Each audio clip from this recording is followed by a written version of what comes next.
welcome to my YouTube channel, The History of Us, where we will learn about the history of marginalized groups throughout U.S. and world history.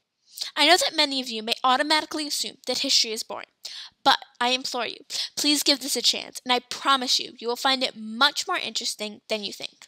We will be learning about the amazing members of marginalized groups throughout history and the impact that they have had on our lives.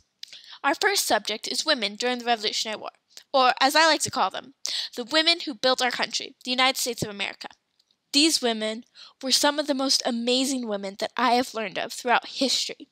Some of them were spies, soldiers, others were writers. So, let's get started. The first woman we will be learning about today is Margaret Corbin, who was a soldier in the Revolutionary War. Margaret Corbin was born on November 12, 1751, and died around 1800. But enough with the boring dates. She went with her husband, John Corbin, to the Continental Army and eventually into battle. During the Battle of Harlem Heights in 1776, John and his assistant were manning a cannon, while Margaret helped get wounded soldiers to a safe location. However, John and his assistant were both shot and killed. This meant that Margaret would have to take their place at the cannon and do both the loading and the shooting, which was normally a two-person job. Margaret was shot 3 times, but never stopped firing. Because of these injuries, she never recovered the use of her left arm. After the Battle of Harlem Heights, Margaret became the first woman to enlist in the Continental Army. She was enrolled as one of the original members of the Invalid Region after the Revolutionary War, and was the first woman to receive a pension from the U.S. government for her military service. Margaret did marry again, but her second husband either disappeared or died. Margaret died unremembered in New York. The second amazing woman that we are going to learn about today is Lydia Durant, who was a Quaker in Philadelphia, Pennsylvania, and an American spy. When British soldiers demanded that Lydia let them use her house as a meeting place, she spied on them and passed on important information to the Americans. This allowed the United States to prepare for the upcoming battle and to fend off the British. The British soldiers questioned Lydia after the battle, but as they wouldn't suspect a woman of spying, they let her off. The next woman that we will learn about is Deborah Sampson, who was also a soldier in the Revolutionary War. Born in 1760, Sampson was formerly an indentured servant. She dressed up as the male Robert Shirtliff in order to fight in the Revolutionary War. Sampson enlisted in 1782 as part of the 4th Massachusetts. She fought in many battles and was wounded twice without anyone discovering that she wasn't male. However, she was honorably discharged when her gender was discovered, as she had a severe fever in 1783. This was after she had served in the Revolutionary War for 3 years. After she was honorably discharged, Sampson was at first denied her salary for serving in the army, but eventually she petitioned for it and received it. Congress gave her heirs a full military pension in 1838 after Sampson's death. She was one of the very few females to serve permanently in the war.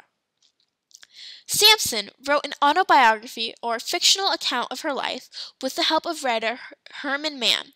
It was titled The Female Review, Life of Deborah Sampson, the Female Soldier in the War of the Revolution. The women that we have learned about so far were all freedom fighters who actually fought in the war or spied for the Continental Army. But the next woman that we will learn about was a slave who helped pave the pathway for freedom from slavery in the state of Massachusetts. Born in 1741, Elizabeth Freeman, also known as Mumpet, was a slave in Massachusetts on the Ashley's estate with her sister.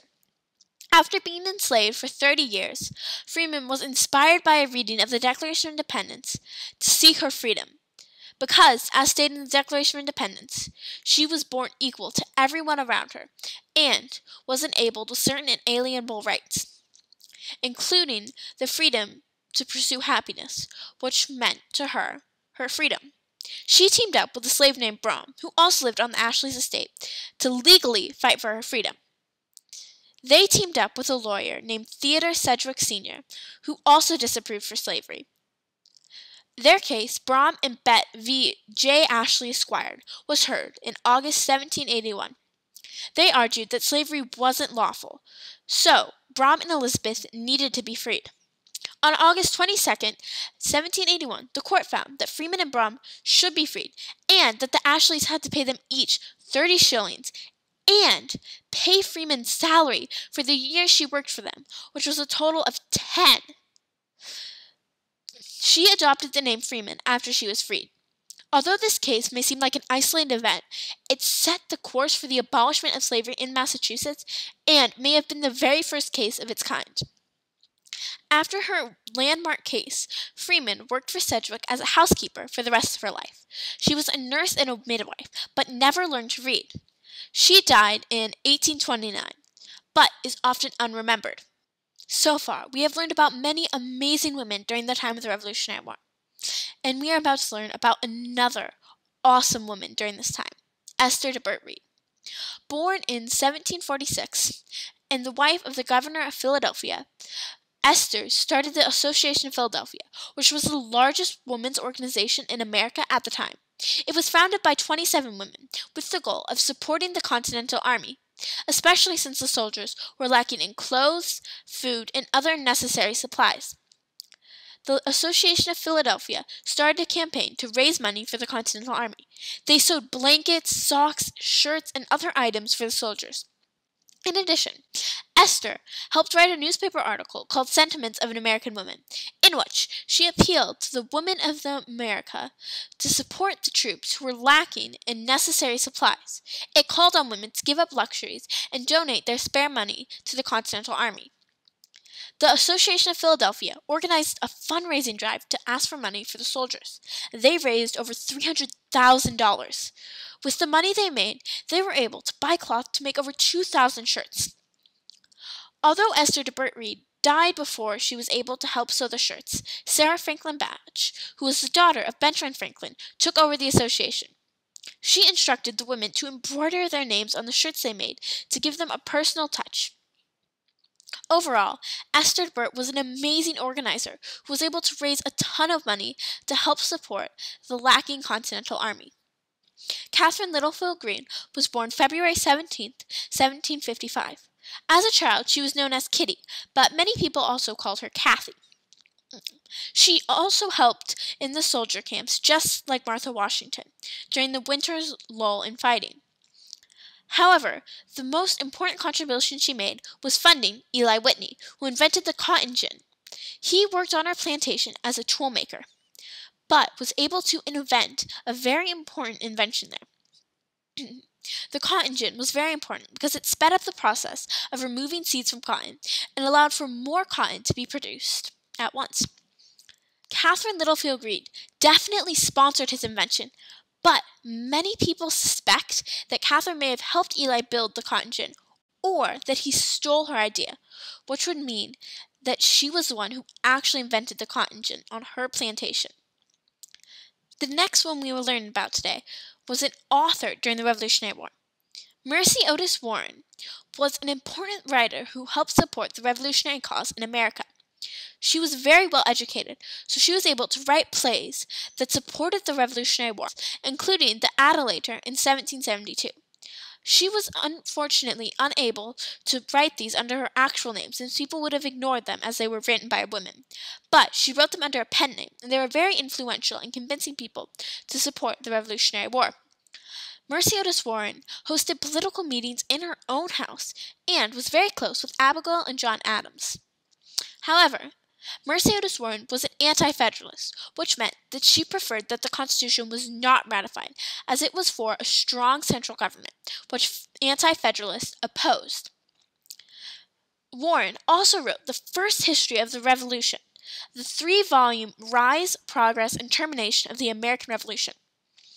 This book was quite biased in favor of the anti-federalists that Mercy Otis Warren supported.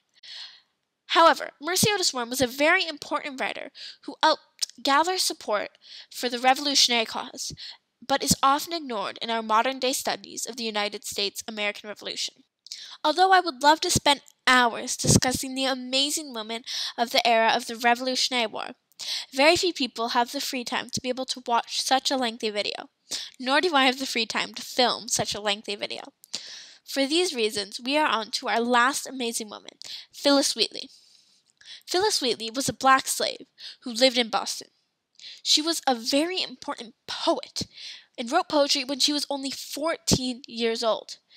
In this poetry, she protested slavery and conveyed the pain that many slaves experienced from their slavery. Here is a short excerpt from her poem to the Right Honorable William, Earl of Dartmouth.